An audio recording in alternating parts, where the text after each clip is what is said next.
حضرة النبي صلى الله عليه وسلم وآله وأصحابه وأتباعه وذريته الكرام. الفاتحة. بسم الله الرحمن الرحيم. الحمد لله رب العالمين الرحمن الرحيم إياك نعبد وإياك نستعين اهدنا الصراط المستقيم صراط الذين أنعمت عليهم. Bismillahirrahmanirrahim. Alhamdulillahi rabbil alamin. Wassalatu wassalam ala asyrafil anbiya wal mursalin Sayyidina Maulana Muhammadin wa ala alihi wa sahbihi ajma'in. Qala al-musannifu rahimahullah wa nafa'ana bi ulumih. Dan ketahuilah olehmu bahwa tiga perkara ini, hasad, riya, dan ujub, ialah asal kepada segala penyakit hati.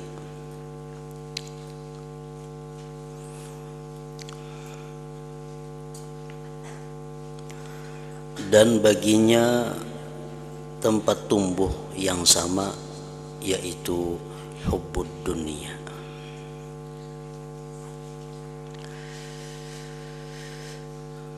Cinta dunia. Jadi cinta dunia itu merupakan sumber datangnya hasad.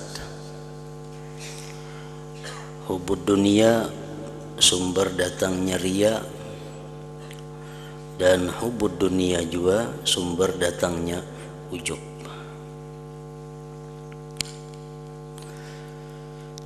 Oleh karena itu Rasulullah sallallahu alaihi wasallam pernah bersabda, hubbud dunya ra'su kulli khati'ah. Cinta dunia itu adalah puncak daripada segala kejahatan.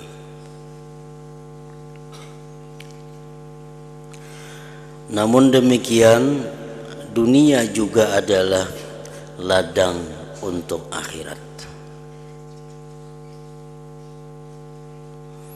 Namun demikian, dunia juga adalah ladang untuk akhirat. Maka siapa yang mengambil dunia sekedar yang ia perlukan, yaitu sekedar yang digunakannya untuk sampai ke negeri akhirat, maka dunia yang seperti ini adalah ladang akhirat. Dunia yang digunakannya untuk kepentingan-kepentingan ibadah, dunia yang digunakannya untuk mendekatkan diri kepada Allah, nah maka dunia itu adalah bukan lagi sesuatu yang tercela, tetapi merupakan sawah atau ladang akhirat. Tetapi siapa yang mengambil dunia hanya semata-mata untuk mencari kesedapan dan kebahagiaan, maka dunia itu pasti akan membinasakannya. Dunia hanya diambilnya, dunia hanya dipakainya untuk bersenang-senang, dunia hanya dipakainya untuk bersedap-sedap, dunia hanya dipakainya untuk bermewah-mewah. Nah, itulah dunia yang mencelakakan seseorang.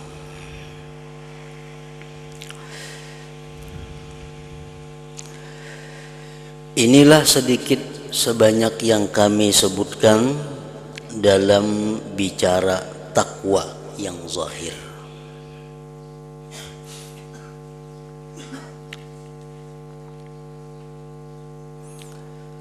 Seperti memelihara anggota-anggota tubuh daripada yang diharamkan Allah.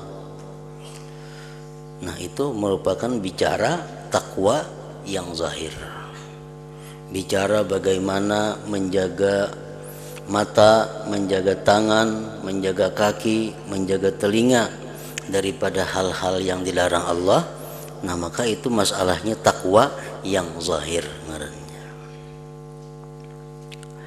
yang merupakan permulaan jalan dalam menuju hidayah.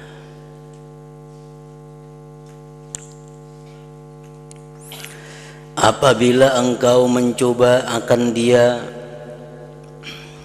dan engkau dapati nafsumu dapat mengikutinya.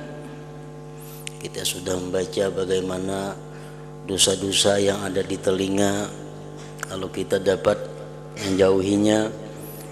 Kita sudah mengetahui dosa-dosa yang diakibatkan oleh mata, lalu kita bisa menjauhinya. Nah sudah bisa, maka teruskanlah dengan membaca kitab Ihya Ulumuddin supaya engkau sampai kepada bicara takwa yang batin. Seperti kita melaksanakan sembahyang, melaksanakan sembahyang dengan melakukan segala syarat dan rukunnya, itu merupakan takwa yang zahir. Kita disuruh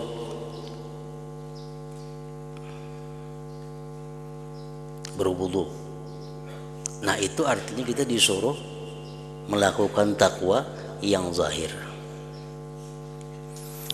Tetapi hendaknya bukan hanya kita disuruh melakukan takwa yang zahir dengan berwudu itu, tetapi juga kita hendaknya disuruh melakukan takwa yang batin, yaitu tobat daripada segalian dosa-dosa yang ada di dalam diri kita. Itu merupakan persamaan daripada wudu itu. Kita disuruh sebelum sembahyang menutup aurat. Menutup aurat artinya, aurat itu artinya aib. Kada pantas orang menghadap Allah dengan membuka aibnya. Lalu disuruh tutup aurat. Aurat laki-laki mulai sini sampai sini, aurat bini-bini sini sampai sini. Nah itu merupakan takwa yang zahir ngarannya. Nah kalau sudah kita melaksanakan takwa yang zahir, kita dituntut pula untuk melakukan takwa yang batin. Takwa yang batin persamaan daripada menutup aurat. Kita disuruh menutupi aurat hati. Menutupi aurat hati macam apa? Dengan malu kepada Allah, dengan menyesali perbuatan dosa, dengan takut kepada keagungan dan kebesaran Allah. Nah itu merupakan takwa batin yang menyamai dengan menutup aurat. Kita disuruh sebelum sembahyang menghadap kiblat. Menghadap kiblat artinya di mana dada kita diwajibkan menghadap kiblat. Nah itu takwa yang zahir. Sebagaimana kita kada sah menghadap yang lain daripada kiblat waktu sembahyang, maka takwa yang batin persamaannya itu adalah bahwa di dalam sembahyang hati kita selalu menghadap kiblat. Kiblatnya hati adalah sahibul bait, orang yang punya baitullah. Kalau zahir kita disuruh menghadap baitullah, maka batin kita disuruh menghadap yang punya baitullah. Nah jadi setiap gerakan-gerakan takwa yang zahir itu pasti ada di dalamnya takwa yang batin.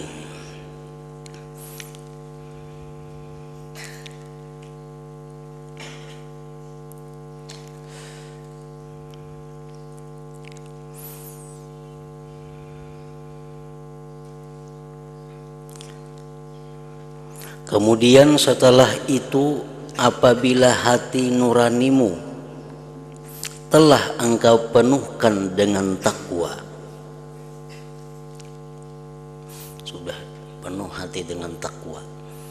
Jadi bukan hanya zahir yang berpakaian dengan takwa, tetapi hati kita pun sudah kita isi dengan takwa yang batin tadi, maka ketika itulah akan terbuka hijab, akan terbuka dinding antaramu dan antara Tuhanmu,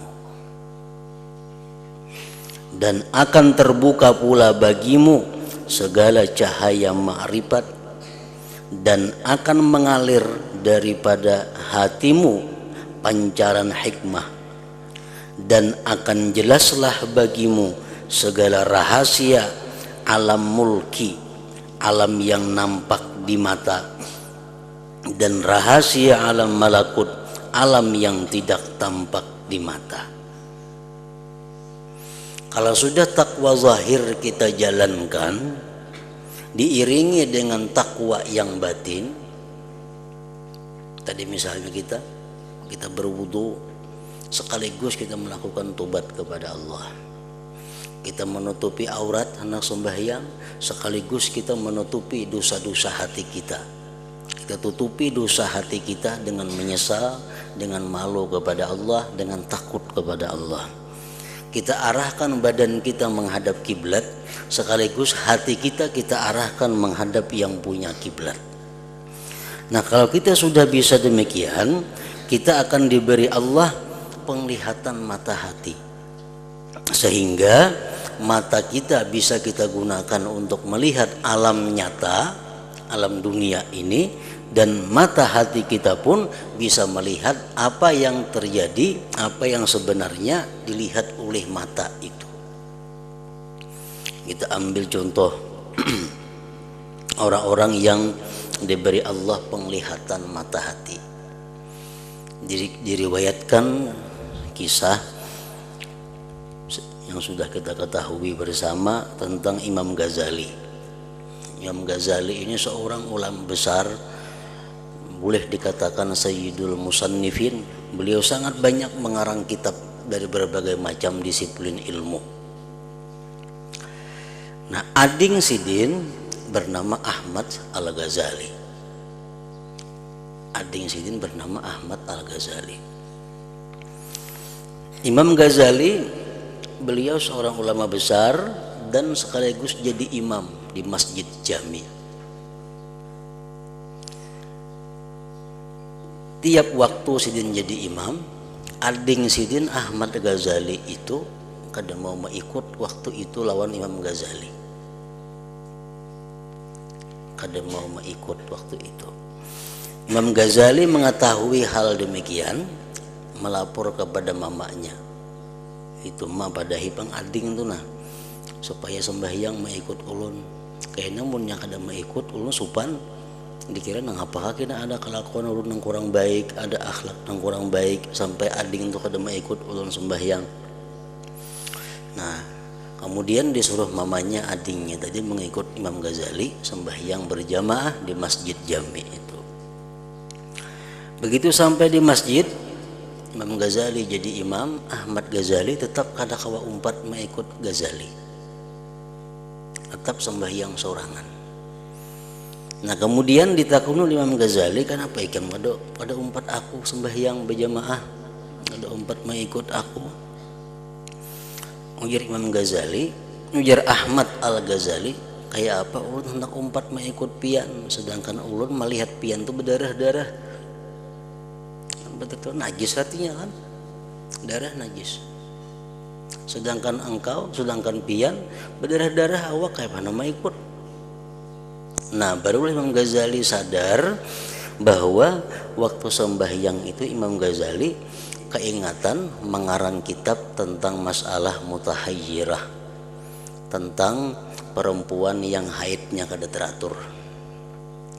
Kan haid darah kalau. Nah, jadi waktu sembahyang itu Imam Ghazali keingatan masalah haid, masalah darah. Nang ading melihat bahwa Imam Ghazali itu awaknya berlumuran dengan darah, lalu kada kau mengikut. Nah, ini contoh bahwa Ahmad Ghazali ini mempunyai pandangan tentang mata hati beliau, melihat hakikat segala sesuatu. Jadi sebenarnya bentuk manusia ini adalah hakikatnya apa yang ada di dalam hatinya.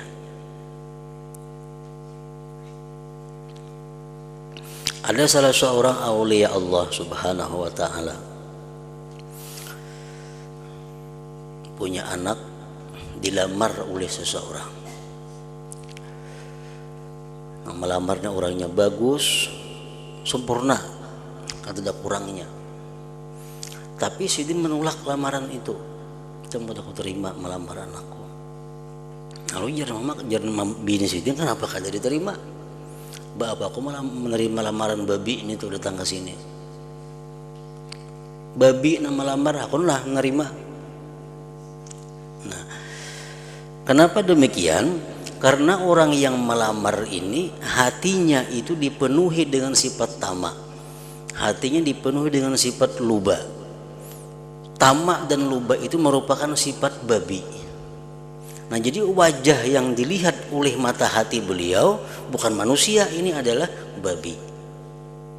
Nah, jadi hal-hal semacam itu tentang ketajaman mata hati seseorang itu bisa didapatkan apabila sudah menjalankan takwa yang zahir dan takwa yang batin tadi. Itu yang dimaksud dengan terbuka hijab antaramu dan antara Tuhanmu, dan akan terbuka pula bagimu segala cahaya ma'rifat, dan akan mengalir daripada hatimu pancaran hikmah, dan akan jelaslah bagimu segala rahasia alam mulki, alam yang nampak di mata, dan rahasia alam malakut, alam yang tidak nampak di mata. Dan akan mudahlah bagimu mencapai ilmu hakikat yang menjadikan engkau memandang rendah terhadap ilmu yang baru-baru yang tidak ada disebutkan di zaman para sahabat dan para tabi'in radhiyallahu anhum ajma'in.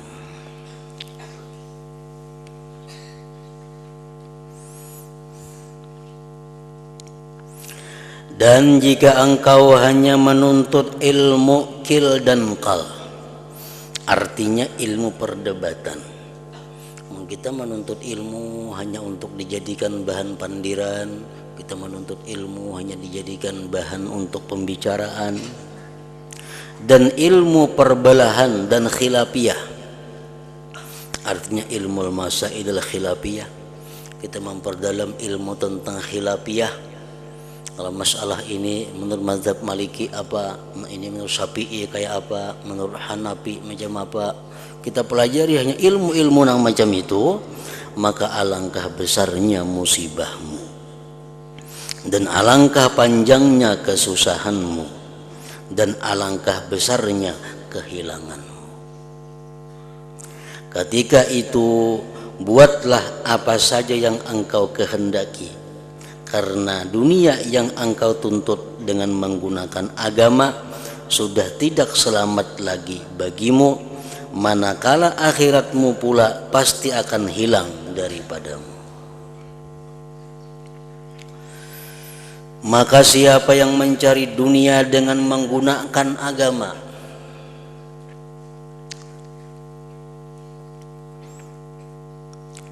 ia akan rugi di dunia dan di akhirat. Dan siapa yang meninggalkan dunia dan memberi penumpuan kepada agama, pasti ia akan untung kedua-duanya sekali. Orang yang beramal, orang yang beribadah karena Allah, orang yang beribadah karena akhirat, otomatis dunia pun diperintah Allah untuk menghampirinya.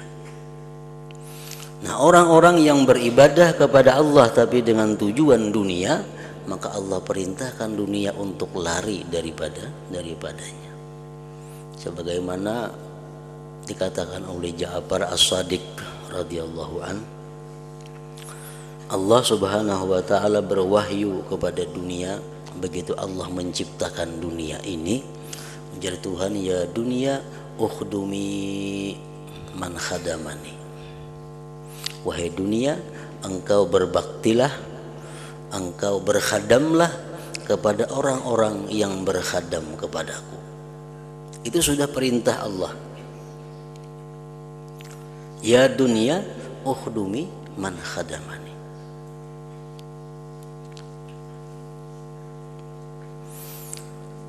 Wahai dunia, engkau berkhadamlah, berbaktilah, mendekatlah kepada orang-orang yang berkhadam kepadaku. Jadi artinya orang-orang yang menuntut ilmunya karena Allah, orang-orang yang beribadah karena Allah, itu dunia kada perlu dikhawatirkan. Allah sudah memerintahkan kepada dunia, dan dunia pasti taat kepada Allah, bahwa untuk selalu dekat menghampiri orang-orang yang sungguh-sungguh beribadah karena Allah tadi. Wala takhdumi man khadamaki, hai dunia, jangan engkau berkhadam kepada orang yang berkhadam kepada engkau. Nah, orang-orang yang tujuannya kepada dunia, orang-orang yang berkhadam kepada dunia, Allah perintahkan dunia untuk lari daripadanya. Arti lari itu jauh, lalu mengejar dunia.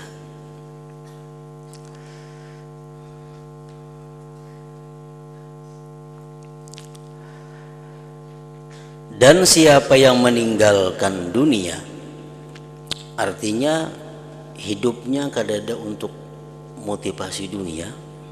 Padahal tiap hari sudah kita baca itu dalam sembahyang, dalam pernyataan kita di hadapan Allah. Inna salati wa nusuki wa mahyaya wa mamati lillahi rabbil alamin. Itu pernyataan kita setiap hari. Berbuat inna lagi, inna salati, sesungguhnya sembahyangku, wa nusuki, dan ibadah-ibadahku, wa mahyaya, dan sesungguhnya hidupku, wa mamati, dan sesungguhnya matiku, lillah rabbil alamin, untuk Allah Tuhan semesta alam.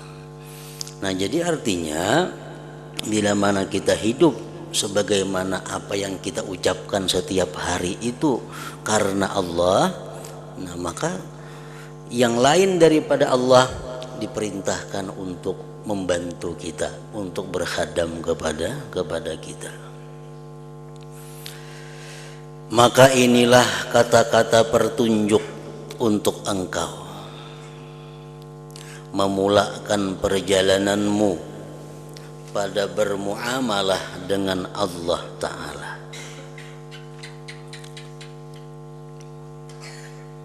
Dan menunaikan segala suruhannya dan menjauhkan segala larangannya. Dan sekarang aku akan sebutkan kepadamu beberapa pertunjuk pula yang dapat engkau jadikan panduan dalam hidupmu di dunia ini bersama dengan Tuhanmu dan bersama dengan segala hamba-hamba Allah Ta'ala.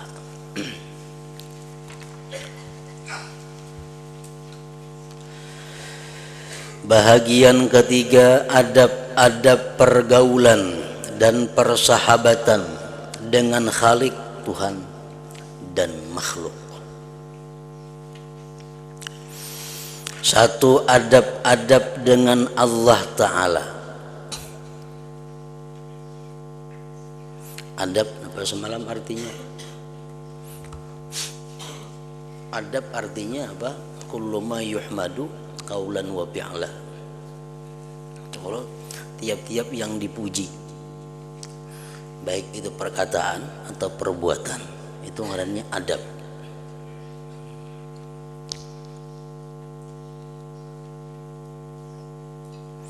Adab merupakan binting diri kita. Orang yang melingahkan, memperinting adab, maka dia akan tersirit kepada hal-hal yang dimakruhkan.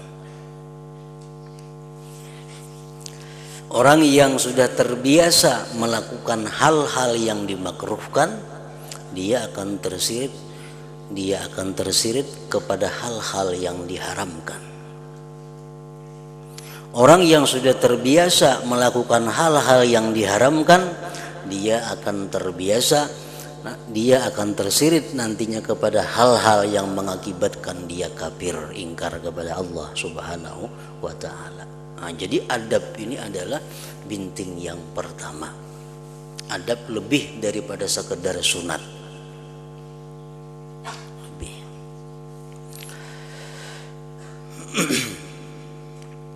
Pertama, adab-adab dengan Allah Ta'ala. Ketahuilah bahwasanya sahabatmu yang tidak pernah bercerai ia daripadamu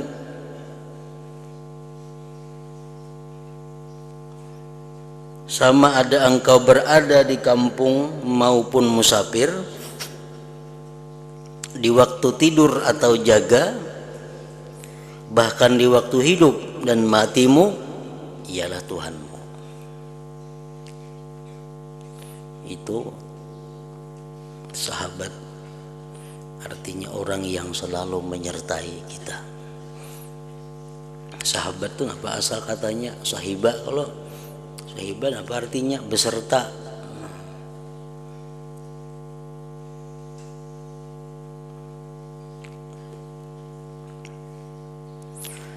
Jadi sahabat yang sebenarnya, orang yang menyertai kita sebenarnya itu adalah Allah Subhanahu wa ta'ala, baik kita hidup atau mati. Ialah Tuhanmu dan penghulumu dan penolongmu dan penciptamu.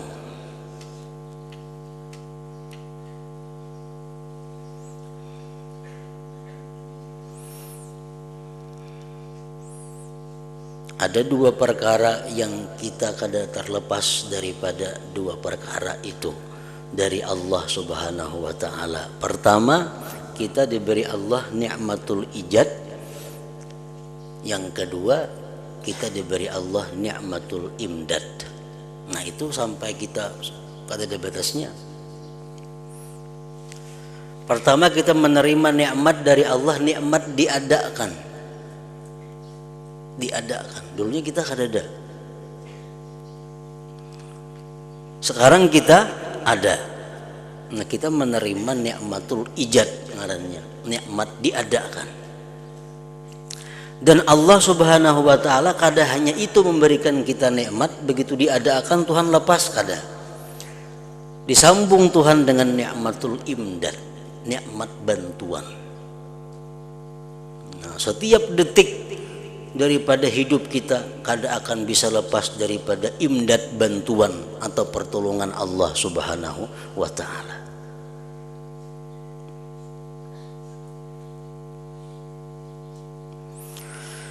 Apabila engkau menyebutnya, dia akan ada bersama denganmu. Maksudnya dia bersama denganmu itu, dia itu artinya rahmatnya bersama denganmu.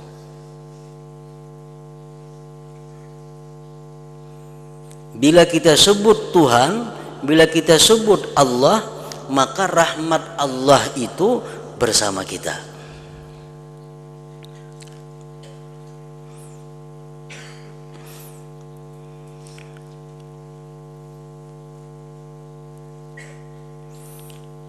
Karena firman Allah Ta'ala dalam hadits qudsi, ana jalisu man zakarani.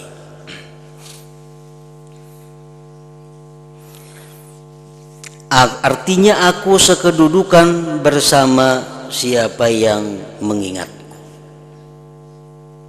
Allah tuh semajlis, sekedudukan bersama-sama dengan orang yang mengingatnya. Begitu hati kita ingat kepada Allah, di saat itu kita menerima rahmat dari Allah. Setiap manusia itu pasti bersama Allah.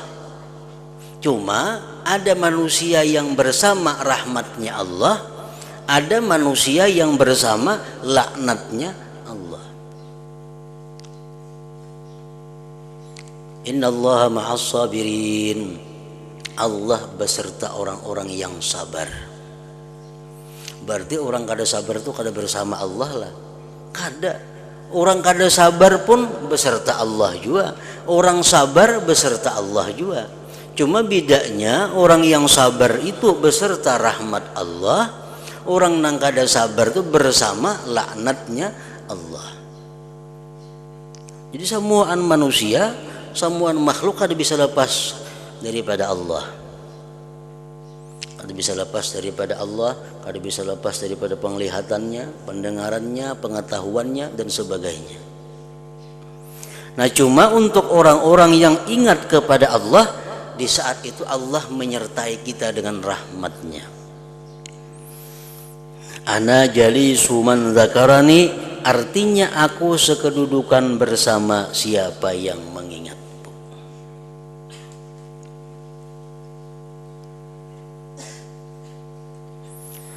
Dan Allah berfirman pula dalam hadis qudsi, ana indal munkasirati qulubuhum min ajli. Artinya, ujar Tuhan, aku di sisi mereka yang hancur hatinya karena mengingatiku.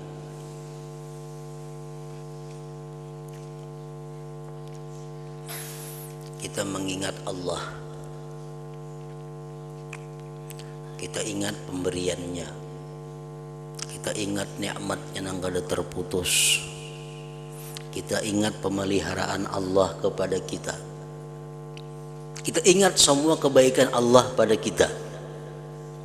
Kemudian kita ingat diri kita bagaimana kepada Allah, bagaimana kita seringkali kita durhaka kepada orang, kepada zat yang selalu berbuat baik kepada kita.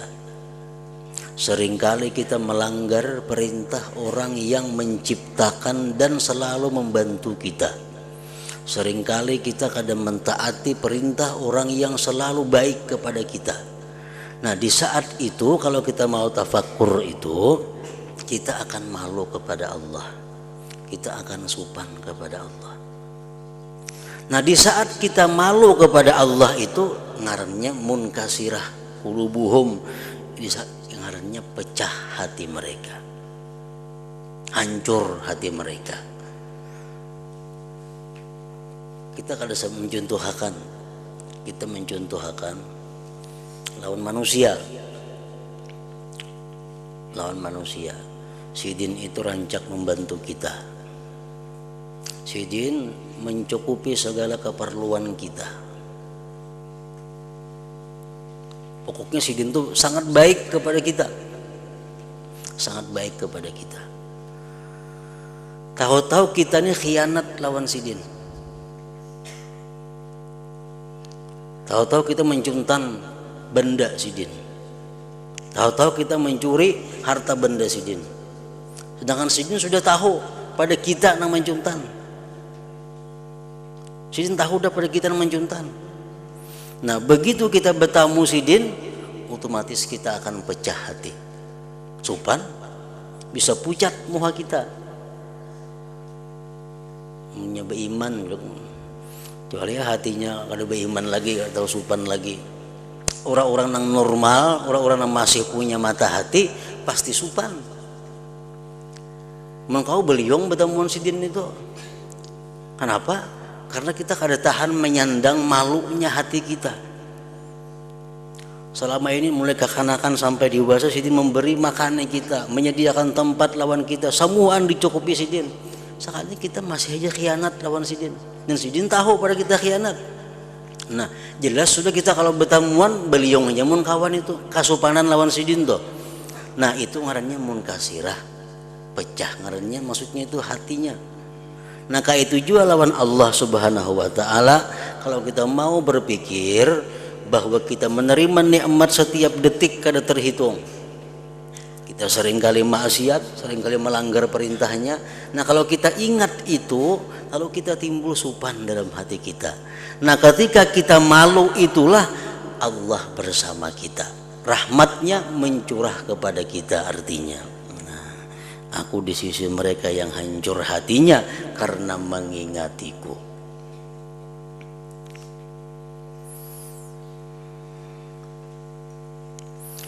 Jikalau engkau ma'rifat akan Tuhanmu sebenar-benar ma'rifat, pasti engkau akan menjadikannya sebagai sahabat,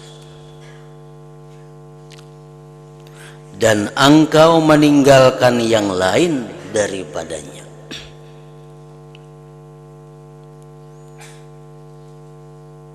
Kalau orang sudah mengetahui tentang Allah, pasti kada hakun lagi nya bakawan lawan yang lain.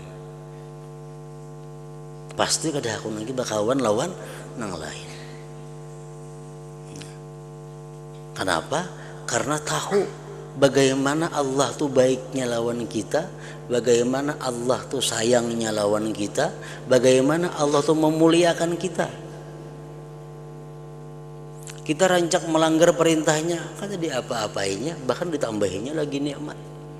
Coba kita bakawan manusia, sekali berhutang kita kada bayar, kan mau hutangi laginya. Hanya sekali berhutang, kada bayar kita kan mau hutangi lagi. Nah, lawan Allah beribu-ribu kali kita maksiat, tetap diberikannya nikmat, diberikannya macam-macam. Nah, makanya kalau orang sudah ma'rifat dengan Allah, kada mau lagi bakawan lawan yang lain, kada mau lagi jinak lawan yang lain, karena dia tahu bahwa Allah ternyata paling baik di antara sekaliannya itu. Jikalau engkau ma'rifat akan Tuhanmu sebenar-benar ma'rifat, pasti engkau akan menjadikannya sebagai sahabat, dan engkau meninggalkan yang lain daripadanya. Yang lain di kiau bisa kada datang, kalau Allah di kiau pasti datang. Beluman di kiau kita sebut ngarannya aja sudah datang. Namun yang lain, makin kita dalam keadaan susah, makin dalam keadaan sakit, berpuluh kali mengiau bisa pura-pura kada mendengarnya.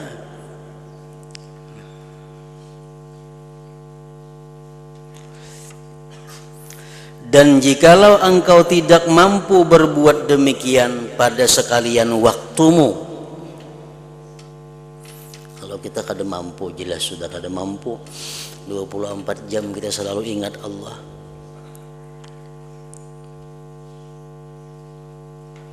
Maka janganlah kosong siang dan malammu daripada waktu yang telah engkau tentukan untuk bersunyi diri dengannya. Kita ulah waktu kita berduaan dengan Allah. Siang kita ulah waktu sedikit, malam kita ulah ada waktu. Nang di waktu itu kita kada kawa diganggu orang, siapapun kada kawa mengganggu kita, karena kita sedang berduaan, sedang berhubungan, sedang bermunajat, sedang menyampaikan sesuatu kepada sahabat yang paling setia lawan kita, Allah Subhanahu wa ta'ala. Jadi kalau kada kawa setiap saat, ujar Sidin, jadiakan waktu, sediakan waktu, siang kah atau malam kah, mana ada waktu kosong, kita sediakan waktu kita. Waktu itu khusus untuk Allah Subhanahu wa ta'ala.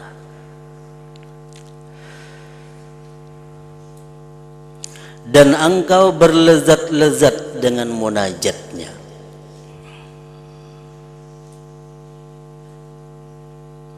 Dan engkau berlezat-lezat dengan munajatnya. Kita berzikir supaya nyaman kayak apa? Kita membaca Quran supaya nyaman kayak apa? Nyaman berzikir, nyaman membaca Quran, itu tergantung iman seseorang. Tergantung iman seseorang. Orang tipis iman, membaca Quran lapah, kada mau nyamannya. Zikir kada mau nyaman. Kenapa? Karena imannya tipis. Imannya tipis. Kalau keimanannya kuat, maka zikir, baca Quran, baca salawat itu akan ada merasakan sesuatu kelezatan, sesuatu kenikmatan.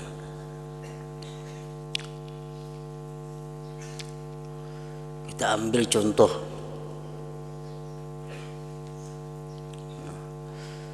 ikam guring, rahatan mengaruh, nyamanannya guring, digarak,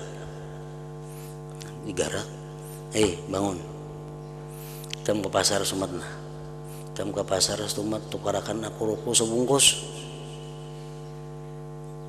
Kini bila ikam datang, ikam kuberi duit 10 juta. Meluncat bebangun toh, meluncat bebangun.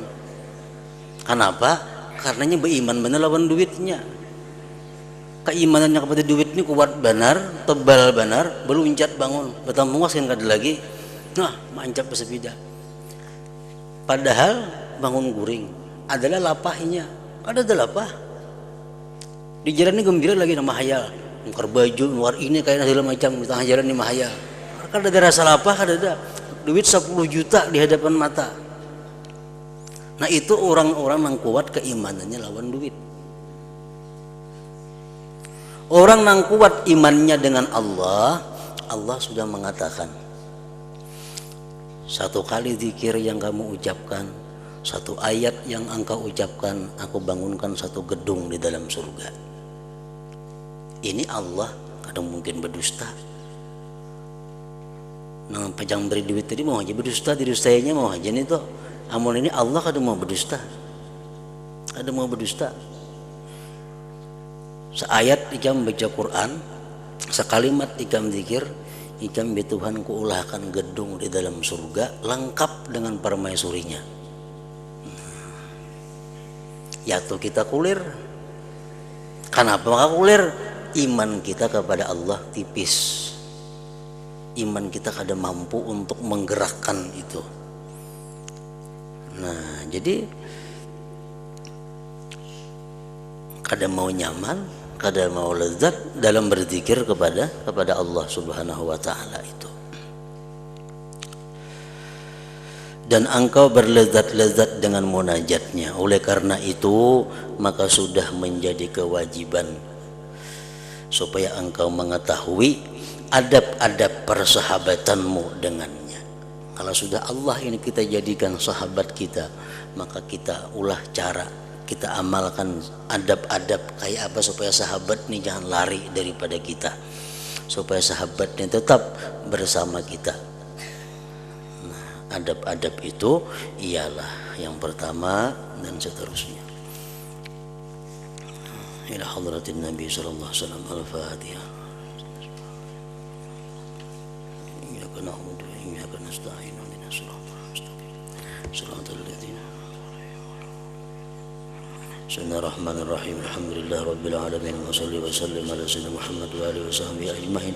Allahumma ighfir lana ma akhtana wa ma ta'ammadna wa ma asrarna wa ma a'lanna wa ma asrafna wa ma anta alam bihi minna, antal muqaddim wa antal muakhir, la ilaha illa anta. Allahumma nafa'na bima 'allamtana wa 'allimna ma yanfa'una wa zidna fahman wa ilman wa 'amalan wa hudan wa tawfiqan bi rahmatika ya arhamar rahimin. Sallallahu alaihi wasallam Muhammad wa alihi wasallam.